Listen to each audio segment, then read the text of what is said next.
नमस्कार मित्रांनो, हळद रुसली कुंकू हसलं या मालिकेच्या 27 नोव्हेंबरच्या भागात आपल्याला पाहायला मिळणार आहे. काकूने किती भारी वाण दिलंय असं म्हणतच आता कृष्णा चालत असते. त्यावेळी ती पाहते की दुष्यंत त्या ठिकाणी बसलाय आणि त्याच्यासमोर लॅपटॉप असतो. तर त्यावरती एक साप असतो आणि दुष्यंतने डोळे झाकलेले असतात, त्यामुळे त्याला ते काही दिसत नाही. नेमकं त्यावेळी तो आता दुष्यंतला दंश करतो. तर कृष्णा लगेच त्याच्याजवळ येऊन मोठमोठ्याने ओरडत असते, बाळजाबाई.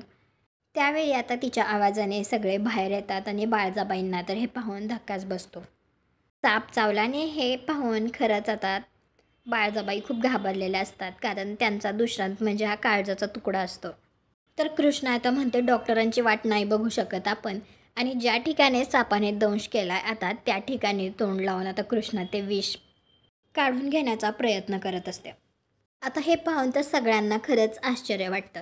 त्यानंतर आता दुष्यंतला रूममध्ये आणून झोपवलं जातं. तर काही वेळानंतर त्याला होशसुद्धा येतो आणि तो जागा होतो.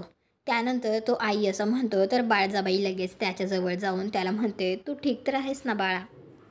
तर आढळराव म्हणत असतात, सुनबाईच्या तत्परतेमुळे दुष्यंताच्या विष पसरलं नाही. हे लई मोठे उपकार आहेत ग बाई. त्यानंतर आता दुष्यंत कृष्णा असं म्हणतो आणि त्याचा हात पुढे करतो. परंतु या सगळ्यामुळे आता कृष्णाला खरंच खूप त्रास व्हायला लागलेला असतो. ते विष काढत असताना नक्कीच काहीतरी त्याचा थोडाफार प्रभाव पडल्यामुळे तिला त्रास होत असतो. तर ती अचानक चक्कर येऊन खाली पडते. आता हे पाहून परत एकदा सगळ्यांना धक्का बसतो.